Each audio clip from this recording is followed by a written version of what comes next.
Okay, so the summer solstice is here, and the temperature this morning got down to, I believe, 59, 58 degrees. And the sad thing is, this actually could be the last time it gets down to the 50s until September. It happens in New York City all the time. Now, here, we're not in a city, so we don't suffer from the urban heat island effect, but it's becoming stronger and it's spreading, and I'm noticing that. Which leaves us with which leaves us with fewer of these days where it, right now it's like 76 degrees. Anyway, it's, leaving us with fewer days of, of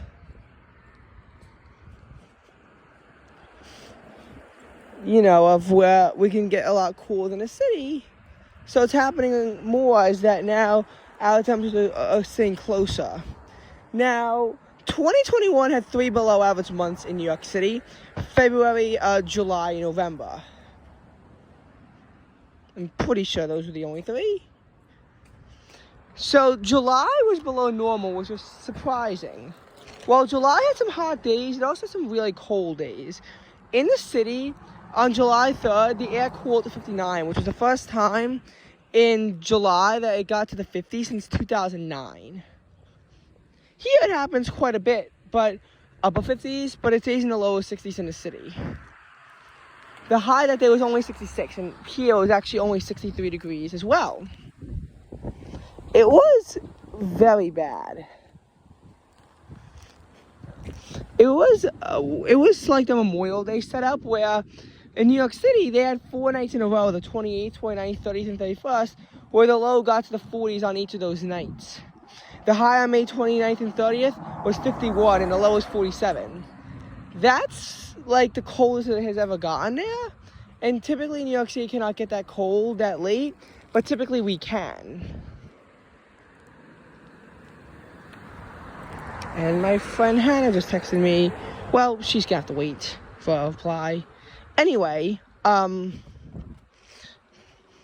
that's kind of what happens. Now this year in the winter, we had a below average January. April is also a bit below average here. And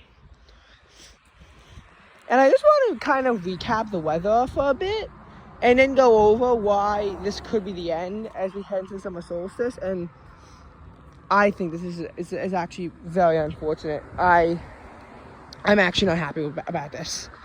But what we're noticing is more of a common theme of where it's more common for a daytime high to be below average than a nighttime low. The temperature range really is just dwindling. Now, what happened was that this year here where I live, not only did July 3rd get into the 50s, but July 4th got to 59 degrees as well. Following a strong outbreak of tornadoes across Pennsylvania and New Jersey, while the tornadoes didn't make its way over here, the storm did as a whole, and it allowed the air on July 31st to cool down to 57 degrees here, though in the city it only got to 60. The last day of July was a lot better than the last day of June, where in the city it got to 98 degrees, and here it got to like 91, 92 of its own right. The low temperature was very sultry. It was 80 in the city, and here it was only about 77 on its own right. But thankfully a crashing cold front came through, so the temperature did get down to the mid-70s by midnight. And that's why July 3rd was able to be so cold, was because that cold front, number 1 of 3 to come down, where every single day had a seemingly new cold front. And that is how the month of July began. And we went over it. Even here, August did not get into the 60s once, into the 50s once. It got into the 60s. The lowest temperature was while I was away on August 1st. I was away for a while in sultry Florida, but it was only 61 degrees. And that was the lowest temperature during the entire month of August. But it would get into the 50s many times throughout the month of September. The month of June actually saw it get down to the 50s a lot, and it actually got down to 51 degrees on June 1st after the Memorial Day debacle.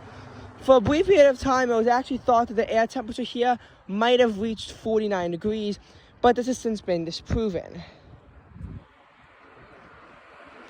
An air temperature of 50, however, still remains on the table. This happened again on July 2nd, on June 2nd, and I believe on June 3rd as well. It happened again on June 10th and June 11th and June 12th.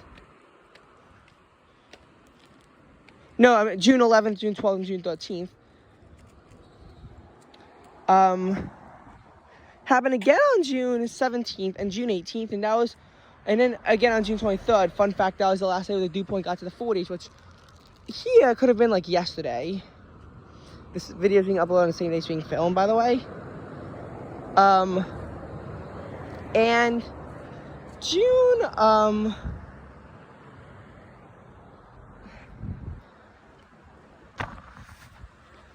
and June 24th last year as well.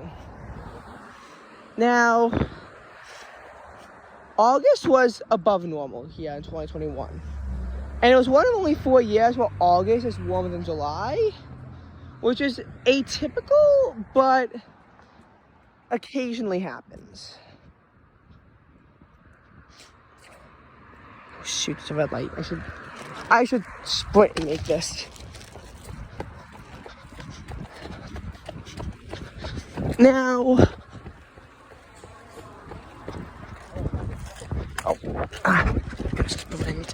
oh, this is somewhat illegal.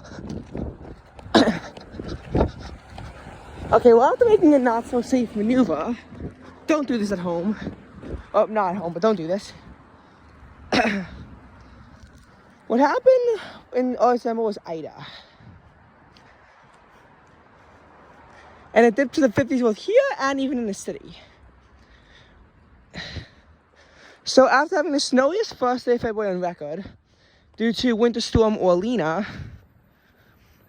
where over 15 inches of snow on the first day of February, a record amount for the first day of any month, a record amount of rain came out for the first day of any month on September 1st. 7.13 inches in just a couple of hours. 13 people would wind up dying in a flash flood in New York City alone. 18 across the state.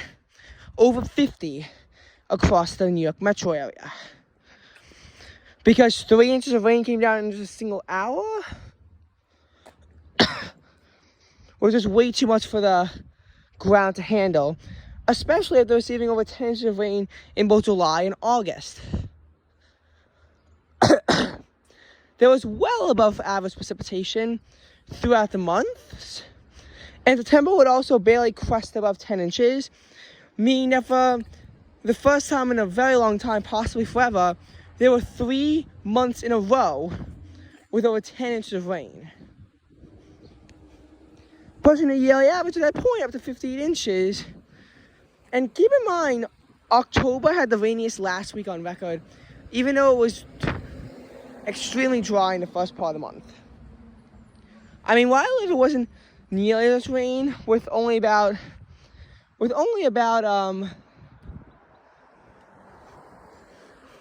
or so inches falling down. So, and you can tell the difference because that day, I believe the high was at 10 o'clock and it was 75, which is weird. The low was at 7 o'clock and it was 68, and the temperature was really constrained. It was a weird day. And then on the next day, the high gets to about 77, the low gets down to 62, and then the next morning, it gets down to 57 degrees here, and I believe 59 in the city. September 4th also gets down to the 50s. September 5th, you have a warm-up. September 6th, it was initially thought that it cooled to 59, but it's actually been said now that it only got down to 60.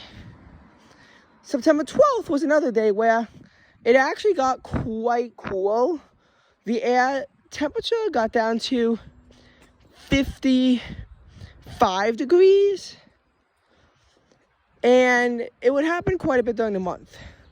September was weird because the lowest temperature recorded during the month was 53 degrees and the highs was 85. That's one of the smallest ranges on record, and quite warm for a smallest range on record too. Typically, September gets up to 90 and down to 50 in the city. Here will be a bit skewed. Temperatures downward, of course, not upwards, downwards. And September 29th and 30th ended the month on a cold note. At least for the temperatures. There was a day, September 21st, with a low of 72 degrees, was the same as a typical high. And the high that day got to 81 degrees. Ahead of a very strong cold front. That would dip the temperatures down to 57 the next morning. The highs that day was 74. This was September 23rd into 24th. Though it's possible that the 22nd was there with a low of 72, which was the first day of fall.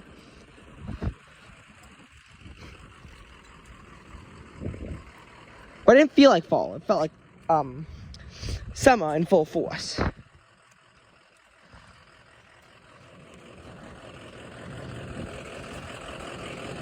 Now, on July...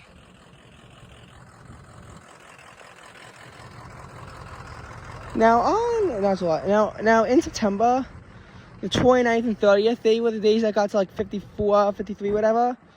And October 1st, not in a city, but here, we finally get into the 40s. It gets down to 49 degrees in the morning. But that would be the only time it gets down to 49 degrees for 2.5 weeks. Though October 2nd gets close with a low of 51, initially thought to have had a low of 49, then 50, but both of those got disproven. The nights were quite sultry. There were 13 nights in a row in New York City with the lows in the 60s, and 4 of those also had highs only in the 60s. Here, not quite as many, because some of those nights here did dip down to the 50s. It was very warm, and it wouldn't end until a tornado big in Ohio and Pennsylvania. The resulting cold front pushed over us on October 16th. The low temperature, not necessarily in New York City, but here in the morning was 68 degrees. That is a summertime low temperature. But the high the next day was 74, which was different from the last couple of days where it got to 78 degrees. Very warm for October, indeed.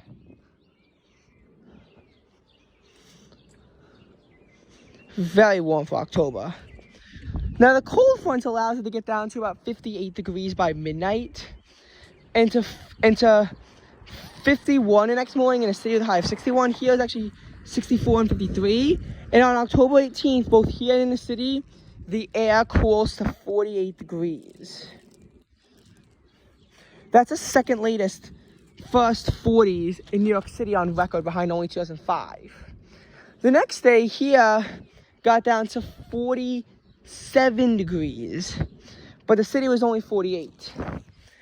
After that point, though, it would only hit the 40s on October 24th, October 28th, and October 29th, which is way fewer days than normal for it to hit the 40s. Also, the mildest, the coldest low in New York City that month was 47 degrees, which was a record high low temperature for the month of October. Here, though, on the 24th, it cooled down to 43 degrees.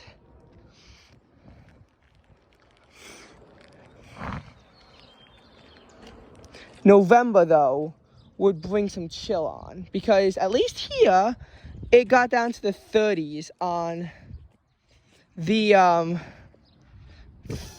or 4th, and it actually got dangerously close to freezing. Lows were in the mid-30s and highs were in the mid-50s. But then November 9th comes around and, looks like we have a day with a low of 41 and a high of 70. Very atypical. On November 13th, Long Island got first November tornadoes. And the high that day was about 62. But the low temperature, the mercury shot down to, I believe like 39 because of the cold front, maybe 40. The next day would be the first day since April 22nd where the highs can't hit 50.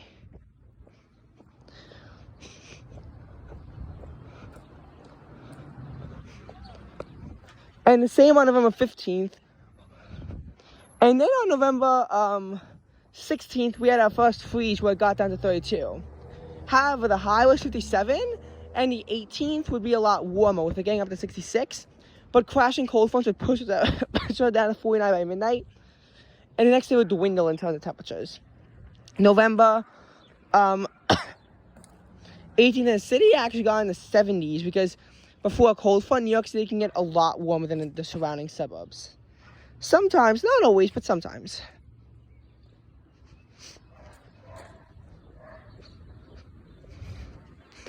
Now, I realize how boring this is gonna get. Well, you'll just have to deal with it. Probably not gonna be watching this video anyway. Anyway, on November,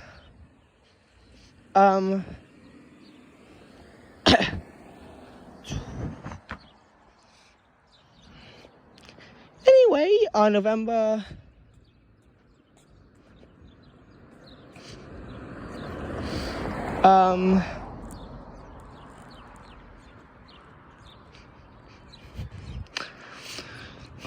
20, I don't know, there was some day in November, I keep forgetting which day it was exactly, where it got down to the 20s for the first time during the month. December would wind up being one of the warmest on record, as it was across much of the country. I mean, how else think that 2 record-breaking tornado outbreaks would be fueled? Right, so what the hell happened? Well, on December 2nd, it got warm. And then on December 5th, it got warm. New York City hit the 60s on December 6th. We only got 57. But the low 49 was above the average record. It was above the average. The low 49 was above the average high for the day. That's what I meant to say. Only 0.2 inches of snow would fall during the entire month of December. Now, on November 28th, 29th, and 30th, trace amounts fell, but this is our first accumulation, but it was very light. And it was on December 24th.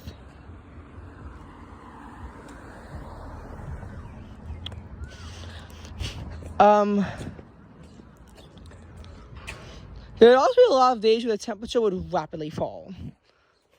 Like on December 11th, as the temperature crests up to 60 degrees at midnight, of course, the next day, the high of 57 is at midnight, and the low of 40 is at the next midnight, with very little temperature variation during the day, because the sun helps it break even, so to speak.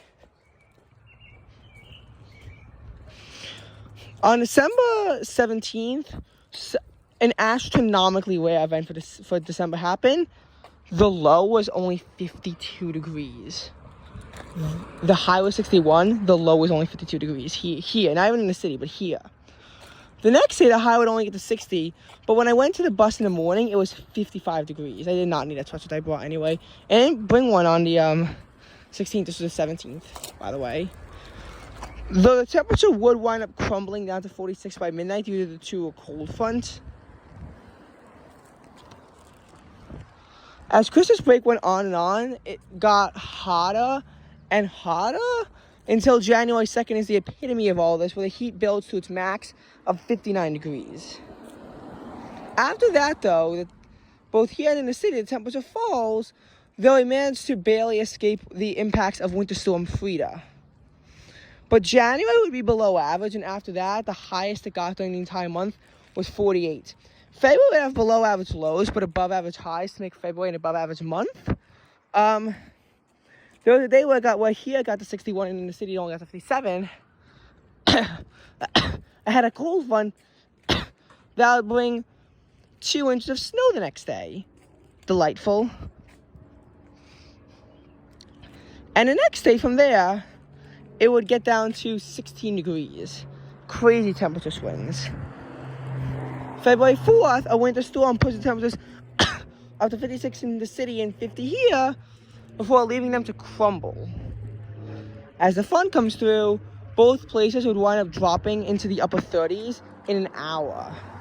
Temperatures would fall to 28 by midnight. February 18th, perhaps an even crazier type of storm, pushes up to 55 here and 61 in the city. The day before, it got to 66 in the city, February 17th, and it got to 66 here. Again, keep in mind on the 15th, and even on the 16th actually, it got down to the teens. This is very rare stuff.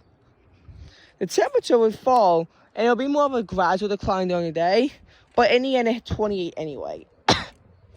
While I was in Seattle on February 23rd, both here and in the city, the mercury spiked up to 69 degrees.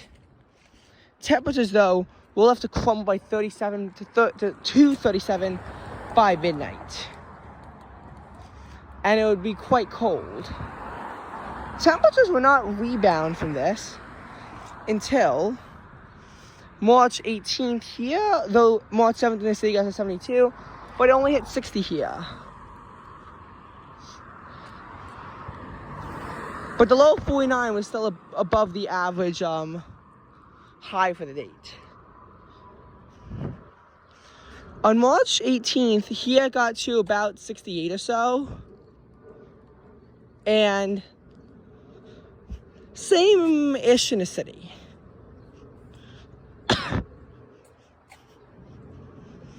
Again, when it's not a crazy cold front, we can get warm too. Or maybe even if the wind off the water isn't that strong.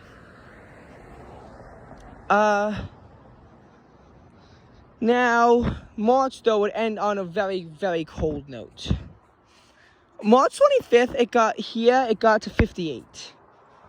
The next day, it got to 52. The low of 44 is at midnight. The next day, it only gets to 46. Low of 31 at midnight. The next day, the low gets to 22, and the high is 33. The next day, the low of 23 and a high of 38.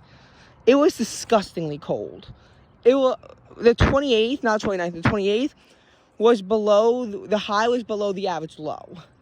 It was so despicably cold that it was below average even had the day code in January.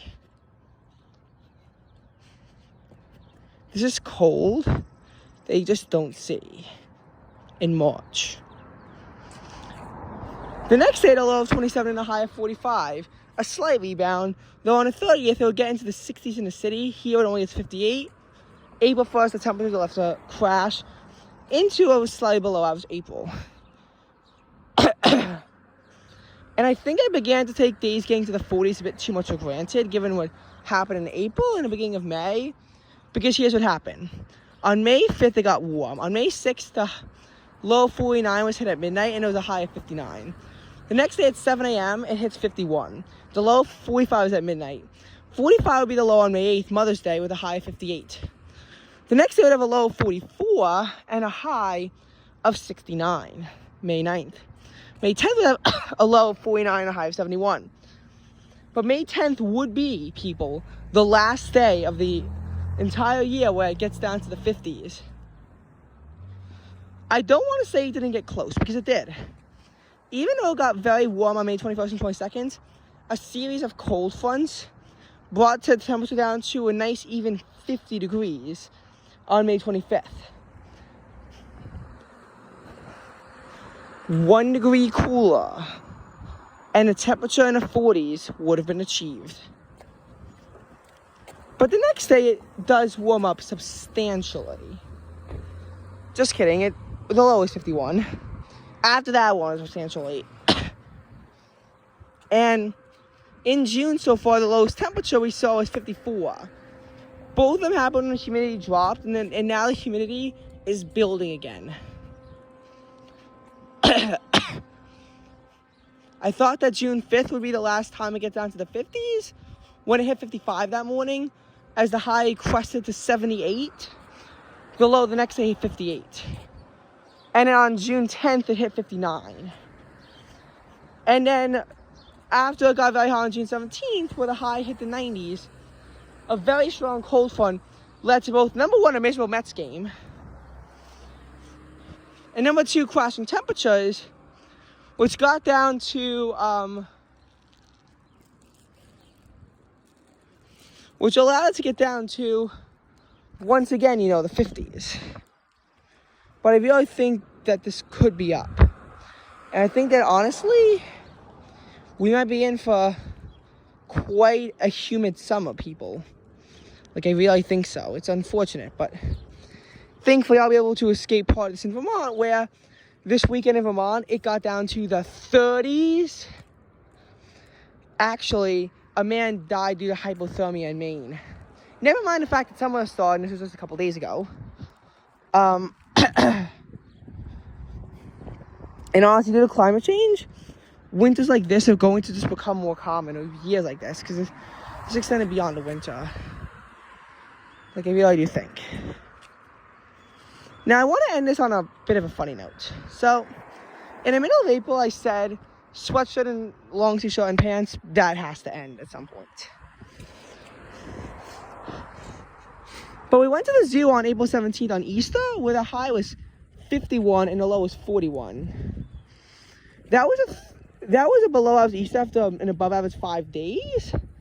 And not only that, but both in New York City and here was the same temperature, by the way. But also, that was the third lowest high. And all the cold days were on Sunday. April 3rd had a high of 47 and a low of 40. April 10th had a low of 41 and a high of 50. Yeah, April 10th.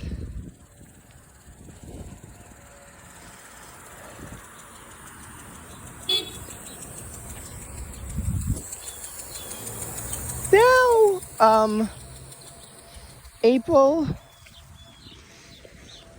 18th, we went to the aquarium in the 40s. I tried to go without it, but at points I really needed it. And for the 19th too, where it was, again, 48, the high was like 52, and it was a nor'easter that morning. Like, the low, all these was like low of 40s into the low of 50s all these days. But the wind chill and something that was somehow 38. It was that windy. So yeah, the sweatshirt came on that time. But then I began to go without it. I made a mistake when I went to the beach and I forgot to bring it because it was windy and 55, even though it's 63 here. And I was like, this has to end.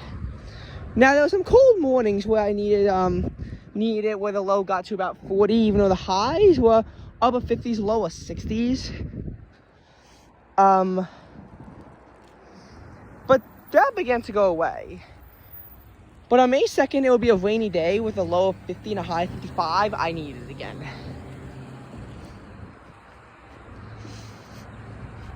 May 7th, of course, I needed it when it was that rainy day in the upper 40s. And May 8th, I needed it, though I could eventually take it off when, by the time it got to the upper 50s. May 9th, I need it on that 44-degree morning. And here's where, honestly, you'd think it would end. But no. Because what happened on May 19th? It was raining.